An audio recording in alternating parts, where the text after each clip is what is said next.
The crystal chandeliers of the Grand Savoy Ballroom didn't just illuminate the room. They acted as spotlights for the most brutal execution of a human soul I have ever witnessed. Imagine standing in a room filled with the world's most powerful elites. People who can crash stock markets with a text or start wars with a whisper. And having the one person you trusted most pull the trigger on your dignity. This isn't just a story about a breakup. It's about the moment a woman's world turned to ash, and the terrifying, silent predator who decided to walk through the fire to claim her. Before we dive into the shadows of this elite world, hello to every single one of you joining us today. I'm so glad you're here.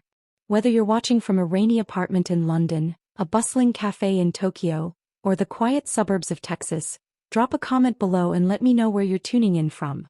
How are you truly doing today? If you're ready for a story that proves even in your darkest hour, someone is watching, please hit that subscribe button and join our community. Your support means everything and you won't want to miss how this power shift unfolds. The air in the Savoy was thick with the scent of expensive lilies and even more expensive betrayal. Clara Sullivan, her first name borrowed from the silent grace of the bow and her last from the grit of the fugitive, felt the cold metal of her engagement ring turn into a brand. She stood on the velvet-draped dais, her breath hitching in a throat that felt like it was filled with crushed glass. In front of her stood Julian Vane, a man who carried the polished cruelty of cruel intentions and the aristocratic coldness of the dark night. He wasn't looking at Clara. He was looking at the woman standing 2 steps behind her, a smirk playing on his lips that signaled the end of Clara's life as she knew it. "I think there's been a misunderstanding, Clara," Julian's voice carried, amplified by the sudden, predatory silence of the 500 guests. "I invited you here tonight to witness a beginning. Just not ours." The gasp that rippled through the ballroom was a physical blow. Clara's knees trembled. She could feel the heat of 500 pairs of eyes, some filled with faux pity, most glittering with the sick delight of seeing a socialite fall from grace. Her father's business partners turned their backs. Her friends raised their champagne flutes to hide their snickers. The humiliation was a suffocating shroud, a public flaying that left her standing raw and shivering in her silk gown. "Julian," her voice was a ghost of itself, a fragile thread snapping in the wind. "Don't make a scene, darling." "It's gauche," Julian whispered, loud enough for the front row to hear. He reached past her, taking the hand of the younger woman behind her, pulling her forward into the light Clara had occupied just seconds before. The room erupted into a low, buzzing hum, the sound of vultures circling. Clara was alone. In a room of billionaires, she was suddenly the poorest soul alive, stripped of her status, her love, and her protection. She looked for an exit, but the crowd had shifted, a wall of designer fabric and judgmental glares blocking her path. She was trapped in the center of her own nightmare. But in the far corner of the ballroom, seated in a high-backed leather chair that felt more like a throne than a piece of furniture, sat a man who hadn't joined the laughter. Dominic Corleone, carrying the haunting presence of the Godfather and the sharp, lethal edge of the Transporter, watched through the amber depths of his whiskey. To the world, he was the ghost of Chicago, a man whose name was never whispered in polite company unless you wanted your bank accounts emptied or your life forfeit. He was a man of cold stone and calculated violence. While the room saw a discarded woman, Dominic saw the way Clara's fingers drifted to the hidden dagger pendant at her throat. He saw the way her chin, though trembling, refused to drop. He saw a fire in her eyes that was being stoked by the very shame meant to extinguish it. The elite stayed back. The gentlemen stayed silent. No one dared to cross Julian Vane, a man backed by old money and older secrets. Until the ice shifted. Dominic stood. The movement was slow, deliberate, like a predator deciding the hunt had finally become interesting. The clink of his glass hitting the side table sounded like a gunshot in the room.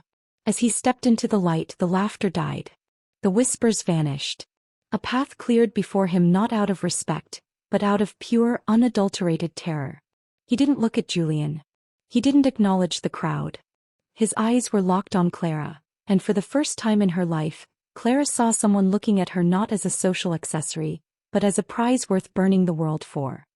He reached the dais, the shadow of his massive frame swallowing Clara's trembling form. He held out a hand, not in a gesture of comfort but as a command. "The trash has been collected for the evening." Dominic's voice was a low, melodic growl that vibrated in Clara's chest. Why are you still standing in the gutter? The room held its breath. Julian's face went ash-white. Clara looked at the hand, scarred, powerful, and offering a different kind of ruin. Who are you? She whispered, her heart hammering against her ribs like a trapped bird. Dominic leaned in, his scent of cedar and gunpowder overwhelming the lilies. I am the man who is going to make them wish they had gone blind before they watched you cry. In that moment, the balance of power in the room didn't just shift, it shattered. Clara Sullivan had walked into the Savoy as a fiancée.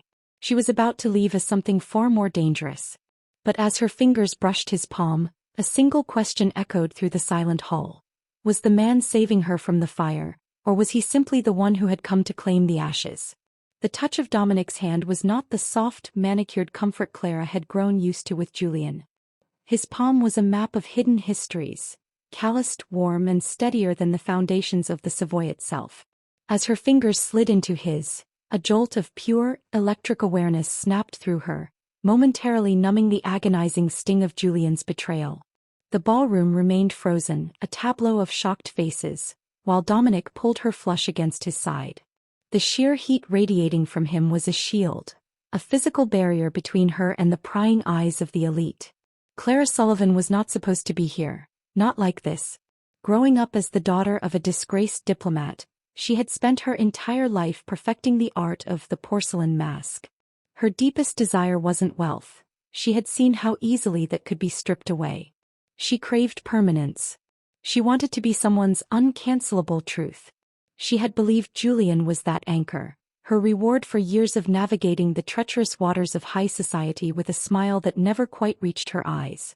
Her greatest fear had always been this exact moment, being seen as less than in a room full of mores. But as Dominic's arm wound around her waist, a possessive weight that felt like a claim, that fear began to mutate into something sharper. Something lethal. He's a murderer, Clara. Julian's voice broke the silence, though it lacked its usual bite. He was backed by his new prize, a girl named Mia Thornton, the first name from Pulp Fiction, the last from North and South, who was currently clinging to Julian's arm like a life raft. Julian tried to regain his footing, his eyes darting to the security guards who were pointedly looking at the floor. You're leaving with a man who has more blood on his hands than the Savoy has wine. Dominic didn't even turn his head. He looked down at Clara, his thumb tracing a slow, deliberate line over the pulse point at her wrist. Blood washes off vein, Dominic rumbled, his voice carrying to the furthest corners of the room. Poverty of the soul, however, that stays with you until the casket closes. Dominic's inner circle began to materialize from the shadows of the ballroom, cutting through the crowd like a surgical strike. First came Leo Kovic, first name from the departed, last from Born on the 4th of July. He was Dominic's cleaner, a man with a face like a fallen angel and eyes that saw through lies like they were glass. He stood a respectful 3 paces behind them, his hand resting casually inside his tuxedo jacket, a silent promise of violence to anyone who dared move. Then there was Sasha Moretti, first name from Last Night in Soho, last from The Godfather. She was the only woman Dominic trusted, a high-stakes information broker who dressed in sharp-edged suits and wore a smirk that suggested she knew exactly which mistress every man in the room was currently paying for. Sasha caught Clara's eye and gave a nearly imperceptible nod, not of pity but of recognition. These were people who lived in the underworld, a place Clara had been taught to fear. But looking at the upper world around her, the people who had just cheered for her destruction, she realized the monsters in the shadows were the only ones who weren't wearing masks. Why are you doing this? Clara whispered, her voice finally finding its strength as they began to move toward the exit. The crowd parted like the Red Sea, a ripple of fear preceding Dominic's every step. Dominic stopped just as they reached the grand mahogany doors. He turned her to face him, ignoring the cameras that were undoubtedly capturing this for every tabloid from New York to Milan. He reached up, his large hand cupping her jaw. His touch was surprisingly gentle, a jarring contrast to the lethal reputation that preceded him. Because Clara Sullivan, he murmured, his dark eyes searching hers, I've spent 10 years watching you play a part in a play that was beneath you. I was waiting for the moment the stage collapsed so I could see if the woman underneath was as brave as I suspected. He leaned closer, his breath ghosting over her ear. Tonight you lost a liar. But you gained a king. The question is, Are you ready to stop being a victim and start being a queen? The revelation hit Clara like a physical weight. Dominic hadn't just moved on a whim. He had been watching. He knew her. He knew the secrets she kept buried beneath her silk gowns. The way she spent her nights studying the ledgers Julian thought she couldn't understand. The way she dreamed of a life where she didn't have to beg for a seat at the table. As they stepped out into the crisp night air, where a fleet of black SUVs waited like a funeral procession for her old life, Clara felt a strange, terrifying sense of liberation. The Savoy was behind her. Her reputation was in tatters. But for the first time in 24 years, she wasn't breathing the suffocating air of polite society. She was breathing the cold, sharp air of the predator's world. Inside the lead SUV, the interior smelled of expensive leather and something metallic. Dominic sat beside her, the door closing with a heavy final thud that signaled the end of part one of her life. "Where are we going?" she asked, her heart still racing. Dominic didn't look at her as the car pulled away, leaving the flashing lights of the Savoy behind. "To a place where Julian Vane can't find you. And to a place where you're going to help me dismantle everything he loves." Clara looked out the window, watching her past disappear. She had been publicly shattered, yes. But as she looked at her reflection in the darkened glass, she saw the fire Dominic had mentioned. It wasn't just sadness in her eyes anymore. It was the first spark of a vengeful, addictive heat. The interior of the armored SUV was a silent, leather-scented sanctuary moving through the neon-blurred streets of the city. Clara sat as far from Dominic as the seat allowed, her silk gown rustling like dry leaves. The adrenaline that had sustained her on the Savoy steps was beginning to bleed away, leaving a hollow, aching cold in its wake. She looked down at her bare ring finger, the pale indentation where Julian's diamond had sat for 2 years looking like a fresh scar. "You're shaking," Dominic observed. He didn't move toward her, but his voice, deep and resonant, seemed to wrap around her anyway. "I just lost everything," Clara whispered, staring out the tinted window. "My home, my reputation, my father's remaining investments. Julian didn't just break up with me. He executed my social existence. By tomorrow morning, I won't be able to get a table at a diner, let alone a job in this city." Dominic shifted, the expensive fabric of his suit jacket straining against his broad shoulders. "You're mourning a cage, Clara. A gilded one, but a cage nonetheless. Julian Vane didn't love you. He loved the optics of you. He loved that you made his cruelty look like refinement." Before Clara could retort, the SUV decelerated sharply. The tires screeched against wet pavement as the vehicle swerved, throwing Clara toward Dominic. He caught her effortlessly, his arm a solid iron bar across her waist, pulling her into the hard heat of his chest. "Stay down," he commanded, his voice dropping an octave into a lethal growl. Outside, the world exploded. A black sedan had slammed into their escort vehicle, and the staccato rhythm of automatic gunfire shattered the quiet of the night. Glass didn't break. The SUV was up-armored, but the heavy thud-thud-thud of bullets hitting the reinforced shell echoed inside like a rhythmic drum of death. "Leo. Status."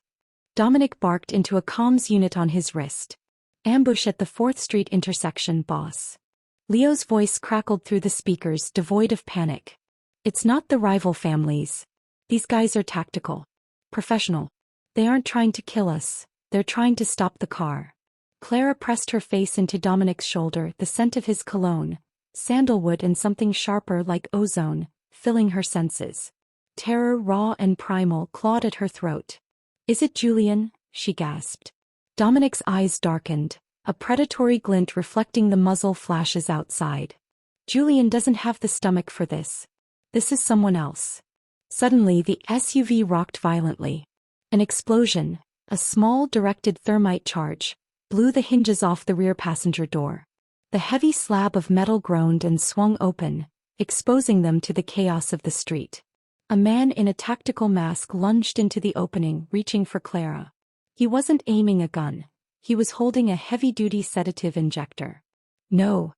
Clara screamed, her hand flying to the hidden dagger pendant at her neck, the one Dominic had noticed earlier. In a blur of desperate motion, she ripped the silver blade from its sheath and plunged it into the attacker's forearm. The man howled, recoiling. In that split second of distraction, Dominic moved. He didn't use a gun. He surged forward with the speed of a striking cobra, his fist connecting with the attacker's jaw in a blow that sounded like a branch snapping. He grabbed the man by the tactical vest and hurled him out of the moving vehicle as if he weighed nothing. "Close it," Dominic roared. Leo swung the vehicle into a hard drift, the centripetal force slamming the damaged door shut. Dominic threw his weight against it, engaging the manual emergency bolts. Silence returned to the cabin, save for Clara's ragged breathing and the distant wail of sirens. She was still clutching the tiny, blood-stained silver blade, her knuckles white. Dominic turned to her. He didn't look at the blood on the floor. He looked at her. Really looked at her. A slow, terrifyingly beautiful smile spread across his face, the first genuine expression she had seen from him. "You used the knife," he murmured, reaching out to gently pry the weapon from her frozen fingers. "Most women in your circle would have fainted. You drew blood." "They were trying to take me," Clara said, her voice trembling but certain. "Why? I'm nobody now." Dominic wiped the blade on a silk handkerchief and handed it back to her. "That's where you're wrong. You're the only person who holds the encryption keys to the Sullivan Vane Trust. Julian didn't just dump you for a younger model, Clara. He dumped you because he thought he'd already drained your father's accounts. But he missed something, didn't he?" Clara froze. The Sullivan ledger. A digital ghost her father had left her, hidden in a sequence of offshore accounts Julian had been trying to hack for months. "How do you know about that?" she whispered. "I know everything that happens in my city," Dominic said, leaning back as the SUV sped toward the safety of his estate. "And now Julian knows I have you. This wasn't just a breakup, Clara. This was the opening bell of a war. And by choosing to walk to my car, you just became the most dangerous woman in the world." The realization settled in her gut like lead. She hadn't just been saved. She had been recruited into a game where the stakes weren't social standing. They were survival. "I need to know," Clara said, looking him dead in the eye, the fire he had seen earlier finally erupting. "Are you going to use me to get to that money?" Dominic reached out, his fingers grazing the bruise forming on her arm from the scuffle. "I have more money than God, Clara. I don't want your ledger. I want the man who thinks he can humiliate a woman like you and get away with it. I want to watch you be the one to press the button that deletes him."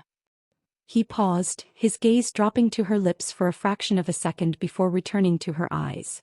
"But first we have to get you through the night. Because Julian isn't the only one who wants what's in your head."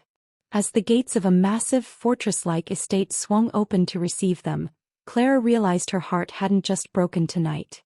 It had been forged into something new. Something sharper. The gates of the Corleone estate didn't just close. They sealed with a hydraulic hiss that felt like the world ending. Behind these walls, the polite society of the Savoy felt like a fever dream. Dominic's home was a brutalist masterpiece of glass, steel and shadow, perched on a cliffside that overlooked the churning, dark Atlantic.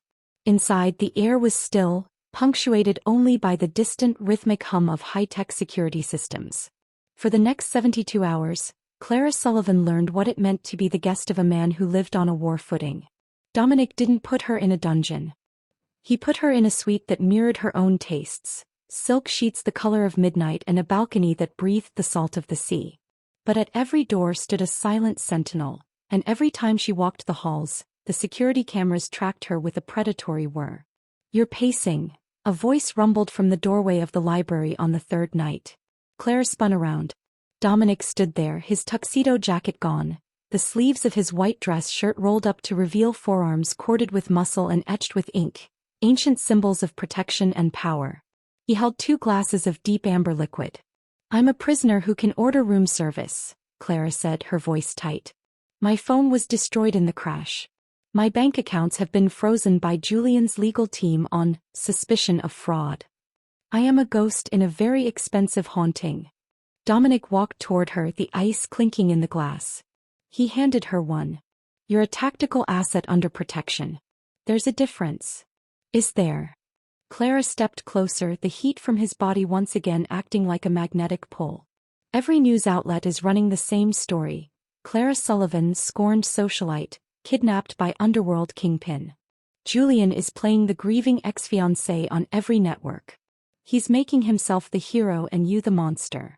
Dominic took a slow sip, his eyes never leaving hers. "Let him.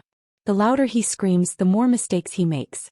He's desperate to find that ledger before the board meeting on Friday. He needs your father's Ironwood shares to finalize the merger. Without them, he's just a man in an expensive suit with a mountain of debt. He reached out, his fingers brushing a stray lock of hair from her face. The contact was brief, but it sent a tremor through Clara that had nothing to do with fear. I've spent 3 days watching you, Clara. You haven't cried once since we left the Savoy. Why? Clara looked at her reflection in the library's floor-to-ceiling windows. Tears are for people who still have something to lose. I have nothing left but my name and my spite. And I'm finding that spite is much better fuel than sorrow. Dominic's grin was sharp, appreciative. Spite is a start. But if you want to break him, you need more than anger. You need precision. Over the next few hours, the atmosphere shifted. The cold strategy of their alliance began to bleed into something more intimate, more dangerous. Dominic opened a laptop, a black, unbranded machine, and pulled up the digital architecture of Julian's empire. "Show me," he commanded. As Clara leaned over the desk, her shoulder brushing his, she began to navigate the labyrinth of her father's hidden accounts. She showed him the backdoor her father had built into the Ironwood servers. As she worked, she felt Dominic's gaze on her, not on the screen but on the curve of her neck, the focus in her eyes. "You were wasted on him," Dominic whispered. The air between them grew thick, the scent of his cologne mixing with the old paper of the library. Clara paused, her heart hammering. "Julian promised me safety. He promised me a place where I belonged." "He promised you a cage where you'd be quiet," Dominic countered, stepping into her space. He was so close she could feel the steady thud of his heart. "I'm offering you a throne where you can scream and the world will have to listen. But it comes with a price, Clara." "What price?" "Me," he said simply. "If we do this, you aren't just Clara Sullivan anymore. You're the woman who stands beside the ghost of Chicago. My enemies will become yours. My shadows will follow you. There is no going back to the Savoy after this." Clara looked at his hand, the one that had snatched her from the brink of total humiliation. She thought of Julian's smirk, the laughter of the crowd, the way her life had been treated like a disposable plaything. She reached out, her hand trembling slightly as she placed it on Dominic's chest. The muscle beneath his shirt was like stone. "I never liked the Savoy anyway," she whispered. Dominic leaned down, his lips inches from hers, the tension between them a wire pulled to the breaking point. But just as the distance was about to vanish, the library doors burst open. Leo rushed in, his face grim. "Boss, we have a problem. The red herrings we planted in the Caymans? Someone bypassed them. They didn't go for the money." "Then what did they go for?" Dominic barked, the romantic tension vanishing instantly as he reverted to the warlord. "They went for her sister," Leo said, dropping a grainy photograph onto the desk. Clara's world tilted. Beth Sullivan. First name from Little Women, last from The Fugitive, her younger sister who was supposed to be safe at a boarding school in Switzerland. The photo showed Beth being led into a black car by men in the same tactical gear from the SUV ambush. "Julian," Clara choked out, the hope she had been building shattering into 1,000 jagged pieces. "He knew I wouldn't give up the ledger for myself. He's going to trade her for the codes." Dominic's face went cold, a mask of absolute, terrifying neutrality. He just broke the one rule of the underworld. You don't touch family. He turned to Clara, his eyes burning with a dark, vengeful promise. "Get your coat. We aren't hiding anymore." "Where are we going?" "To remind Julian Vane why people are afraid of the dark." The rain lashed against the windows of the armored command center Dominic called a safe house, though it felt more like a glass and steel bunker overlooking the city's industrial heart. Clara stood before a wall of monitors, her eyes stinging as she stared at the looped footage of Beth being forced into that black sedan. Every muscle in her body was wound tight, a bowstring ready to snap. "He won't hurt her yet," Dominic said, his voice a low, grounding hum behind her. He stood at a mahogany table, cleaning a sleek black sidearm with the rhythmic precision of a monk. "Beth is his only leverage. Julian is a coward, Clara. Cowards don't kill their insurance policies. They hoard them."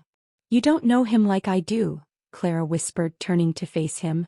The soft silk of the dress Dominic's staff had provided, a deep, bruised purple, clung to her, a stark contrast to the tactical gear Dominic and Leo were now wearing. "Julian doesn't see people. He sees assets. If Beth stops being an asset, he'll discard her just like he discarded me at the Savoy. Dominic set the weapon down and walked toward her. The distance between them had vanished over the last few hours, replaced by a charged, desperate gravity. He reached out, his large hands anchoring her shoulders. I'm not going to let that happen. My teams are tracking the tail number of the private jet that left Zurich. We have the location of the Vane family's off-the-books estate in the Berkshires. Then why are we still here? Clara demanded, her voice rising. Let's go. Use your ghost reputation and tear the doors off. Because, Dominic said, his gaze dropping to her lips before snapping back to her eyes, there is something you aren't seeing. Something I didn't even see until Sasha pulled the encryption logs 5 minutes ago. He gestured to the main screen. Sasha Moretti appeared on the feed, her expression uncharacteristically grim. Clara, Sasha said, her voice crackling through the speakers. I did a deep dive into the Sullivan Vane Trust. Not just the money your father left, but the source of the initial capital Julian used to save Ironwood 3 years ago. I tracked the shell companies.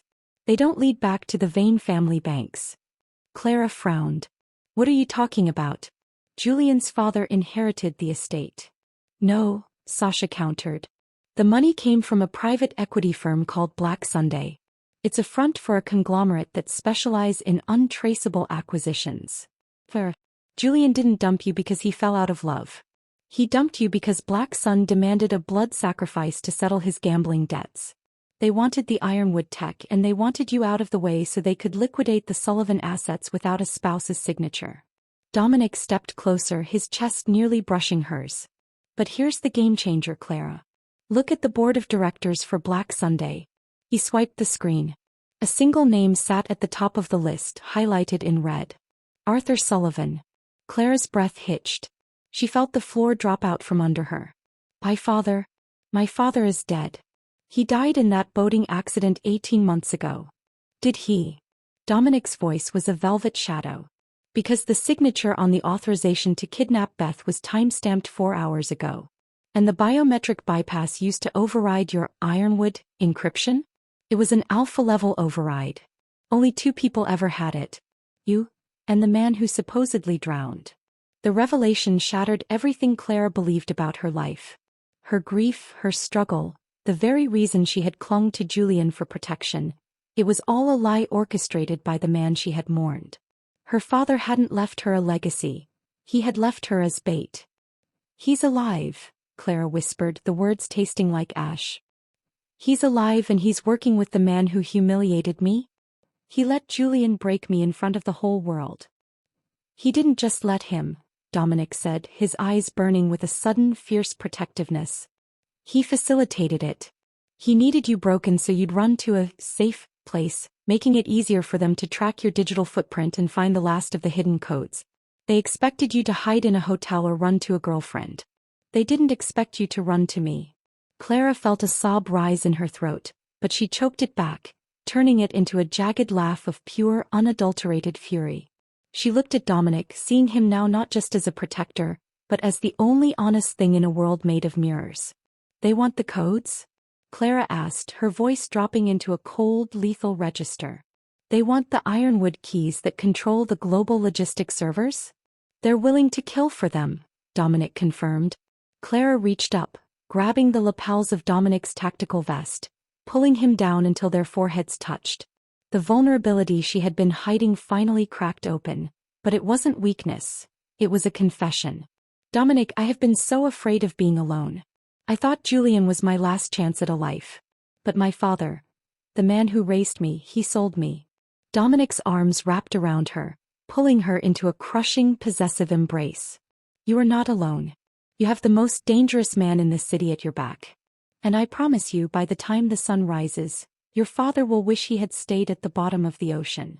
In the heat of that shared betrayal, the last of the barriers between them dissolved. Dominic tilted her head back, his dark eyes searching hers for permission. When he kissed her, it wasn't a gentle consolation. It was a pact. It tasted of whiskey, rain, and the promise of a reckoning. It was the kiss of 2 monsters realizing they belonged to the same darkness. But as they pulled apart, the alarm on the console blared. Boss. Leo shouted. The Berkshire estate just went dark. They've moved, Beth. We have a ping from a cargo ship in the harbor. It's registered to Black Sunday. Dominic's face hardened into a mask of stone. They're taking her out of the country. If that ship hits international waters, we lose her. Clara wiped the tears from her face, her eyes glowing with a newfound terrifying clarity. Then don't let it hit the water. I know the override for the harbor's automated lock system. I can trap them in the slip. It's a trap, Clara, Dominic warned. They're baiting us to the docks. Julian, your father, and their entire security detail will be there. Good, Clara said, reaching for the sidearm Dominic had just finished cleaning. I want them to see my face when I take back everything they stole. The stakes were no longer just about survival or money. It was about a daughter's vengeance and a king's claim. But as they headed for the choppers, a chilling thought crossed Clara's mind. If her father could fake his death and sell his daughters, what other secrets were buried in the Sullivan bloodline? The industrial wharf was a skeletal landscape of rusted shipping containers and towering cranes, silhouetted against a sky the color of a fresh bruise. Rain fell in unrelenting sheets, turning the concrete into a mirror that reflected the flickering strobe lights of the harbor. The SS Ironwood, a massive black-hulled cargo ship, groaned against its moorings, steam hissing from its vents like a beast preparing to flee. Thermal scans showed 20 armed mercs on the main deck. Leo's voice crackled in Clara's earpiece. The cargo hold is shielded. We can't see Beth and we can't see your father. Clara stood in the shadows of a crane, her heart hammering against her ribs. She was no longer the girl in the bruised purple silk. She wore a tactical jacket, her hair pulled back tight, her eyes cold with a focus that frightened even her. Beside her, Dominic was a shadow among shadows, his suppressed rifle held with lethal ease. The override is in the control booth, Clara whispered, pointing toward a glass-walled tower overlooking the slip. If I can get inside, I can lock the harbor gates. They'll be sitting ducks. Dominic grabbed her arm, pulling her close one last time. The rain rolled off his jaw, his expression grimmer than she had ever seen it. If this goes sideways, Claire, you run. Don't look back for me. Don't look back for anyone. You take the extraction bike and you disappear. I'm not leaving without my sister, she snapped, her defiance a jagged blade. And I'm not leaving without you. Dominic didn't argue. He gave a sharp nod to his team and the world dissolved into chaos. Flashbangs erupted on the deck of the Ironwood, blinding the mercenaries. Muzzle flashes winked in the dark like lethal fireflies. Dominic surged forward, a whirlwind of calculated violence, clearing a path for Clara toward the tower. She ran. The sound of her own breathing was a roar in her ears. She reached the tower, her boots clattering on the metal stairs. She breached the door, her small silver dagger drawn, but the room was empty, or so she thought. You always were too impulsive, Clara, a voice drawled from the shadows of the console. Clara froze. Julian Vane stepped into the dim green glow of the radar screens. He looked disheveled, his expensive tuxedo ruined, his eyes bloodshot and manic. But he wasn't alone. Standing behind him, with a hand resting familiarly on Julian's shoulder, was a man Clara hadn't seen in 18 months. Arthur Sullivan. Her father. He didn't look like a man who had survived a shipwreck. He looked like a man who had orchestrated a masterpiece. Dad, the word broke in Clara's throat. Don't dad me, Clara. You were always the sentimental one. Beth was the smart one. She didn't fight when we took her, Arthur said, his voice devoid of any fatherly warmth. He held a tablet in his hand. The codes, Clara. No. Or the internal scuttling charges on the ship go off. Beth is in the hold. If that ship sinks, she goes with it. You would kill your own daughter for a merger? Clara gasped, the betrayal cutting deeper than any physical wound. It's not a merger, it's an empire, Julian spat, stepping forward. He looked at Clara with pure loathing. You think that Mafia thug loves you? He's using you to get to the Sullivan tech just like everyone else. Give us the override or we drown your sister in front of you. Below, on the docks, the tide of the battle shifted. A second wave of Black Sun mercenaries emerged from the shipping containers, pinning Dominic's team down. Clara watched through the glass as Dominic was forced into a defensive position behind a steel crate. He was being flanked. He was outgunned. Dominic, she screamed, her voice lost in the wind. Choose, Clara, her father commanded, his finger hovering over the tablet screen. The codes for the world's logistics or your sister's life and your lover's survival. You have 10 seconds. Claire looked at the console. She looked at the man who had raised her and the man who had humiliated her. Then she looked at Dominic, who was currently taking a bullet to the shoulder to protect his men. The despair was a physical weight, a black tide pulling her under. She realized with a sickening clarity that there was no winning move. If she gave the codes, they would kill her anyway to tie up loose ends. If she didn't, everyone she loved would die. "I'll give them to you," Clara whispered, her hand trembling as she reached for the keyboard. "Clara, no." Dominic's voice roared through her earpiece, followed by a grunt of pain. "Don't give them anything." The line went dead with a burst of static. Claire looked out the window. Dominic was down. The mercenaries were closing in on him. On the ship, a red light began to flash, the countdown for the scuttling charges. She was alone. Truly alone. The silence in the tower was deafening, broken only by the rhythmic dripping of her wet clothes and the cold, expectant breathing of the two monsters standing before her. 5 seconds, Clara," Arthur Sullivan said, his face a mask of stone. "Make your choice." In that moment of absolute hopelessness, Clara felt the last of her porcelain mask shatter. But she didn't find a victim underneath. She found the king Dominic had promised she could be. "You want the codes?" Clara asked, her voice turning into a whisper of ice. "Fine. But you're going to have to come and take them from the dark." She slammed her fist onto the emergency power kill switch. The tower, the docks, and the ship plunged into total, suffocating darkness. The darkness wasn't just an absence of light. It was a physical weight, thick with the smell of ozone and the sudden, panicked gasps of men who had always relied on their sight to stay powerful. In the control tower, the green glow of the monitors died, leaving Julian and Arthur Sullivan blind and fumbling. "Clara. You stupid girl, turn it back on." Julian's voice cracked, the thin veneer of his composure finally snapping. "You'll kill us all." "I'm not the one who brought explosives to a ship my sister is on, Julian." Clara's voice drifted through the blackness, calm and chillingly detached. She wasn't running. She was moving with the silent, predatory grace she had learned by watching Dominic for the past few days. She remembered the layout of the console perfectly, the tactile ridges of the emergency manual levers. While they scrambled for their phones to use as flashlights, Clara's fingers found the cold steel of the harbor lock override. With a grunt of effort, she threw her weight against it.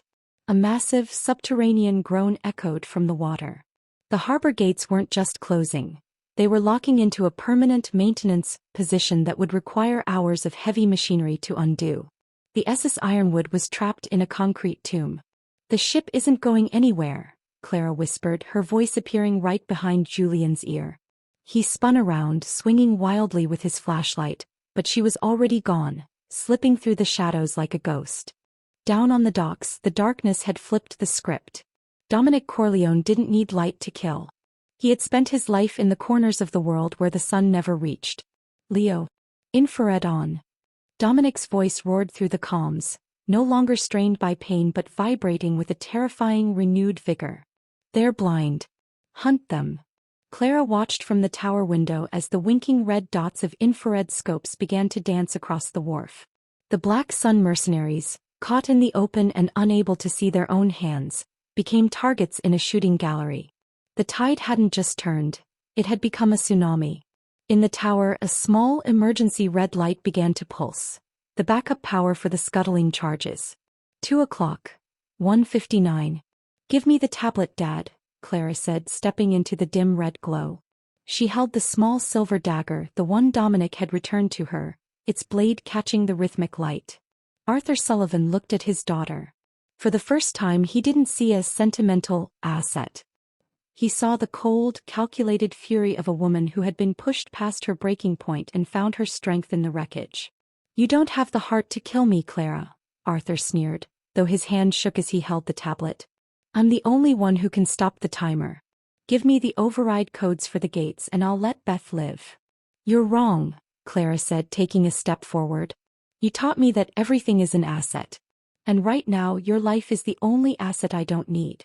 Suddenly, the tower door was kicked off its hinges. Dominic stood there, his tactical vest shredded, blood soaking the sleeve of his shirt, but his eyes were twin orbs of lethal intent. He didn't look at Julian. He didn't look at Arthur. He looked at Clara. The girl is out, Dominic rasped. Sasha got to the hold. Beth is safe. The relief that washed over Clara was so intense she almost slumped, but she held her ground. She saw Julian reaching for a hidden sidearm in his waistband. Dominic, watch out. But Dominic was faster. He didn't fire his weapon.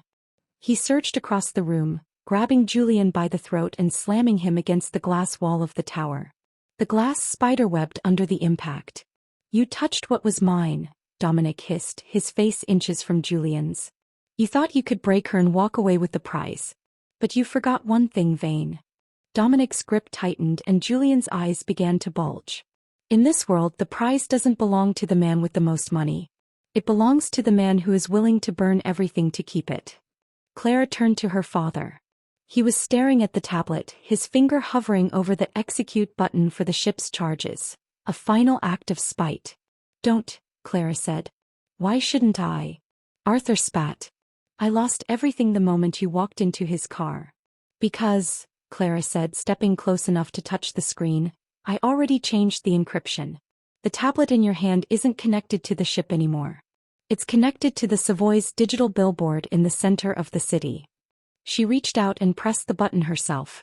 Arthur's face went pale as he realized what she had done. Every offshore account, every recorded conversation of the kidnapping, every bit of evidence of his resurrection, and Julian's debts was currently being broadcast to the entire world on a 50-foot screen in the heart of the business district. The ghost hadn't just saved her. He had taught her how to haunt. It's over, Clara whispered. The sound of sirens began to wail in the distance. Not the local police, but the heavy tactical units Sasha had alerted. Dominic let Julian's limp body drop to the floor. He walked over to Clara, his heavy boots echoing in the quiet of the tower. He reached out with his uninjured arm and pulled her into him, his forehead resting against hers. You did it, he murmured. You trapped the wolves. We did it, Clara corrected, her hand finding the steady, thudding heart beneath his vest. The turning point wasn't just about the battle. It was the moment Clara Sullivan realized she didn't need a savior. She needed a partner. And as the sun began to peek over the horizon, casting a long golden light over the broken glass and the defeated men, Clara knew the girl who had stood humiliated at the Savoy was officially dead. The Queen had arrived. The first rays of the 2026 sun didn't just break the horizon. They illuminated the total wreckage of the Vane and Sullivan empires. The dock was a graveyard of ambition. Uniformed tactical units swarmed the SS Ironwood, securing the perimeter while medical teams rushed Beth Sullivan, safe though shaken, into a waiting ambulance. But in the control tower, the air was still charged with the electric residue of a final desperate stand. Arthur Sullivan stood paralyzed, his eyes fixed on the tablet screen that now showed the live feed of his own disgrace. The ghost had done more than defeat him. He had erased him. Julian Vane lay slumped against the shattered glass, the regal prince of the Savoy now nothing more than a broken man in a ruined suit, his gasping breaths the only sound in the room. It's not over, Julian croaked, his fingers clawing at the floor. The Black Sun. They have contingencies. You think you can just walk away from them? They'll hunt you both to the ends of the earth. Dominic stepped over him, his heavy boots crunching on the glass. He didn't look back. He stood in front of Clara, his presence a wall of iron. Let them hunt.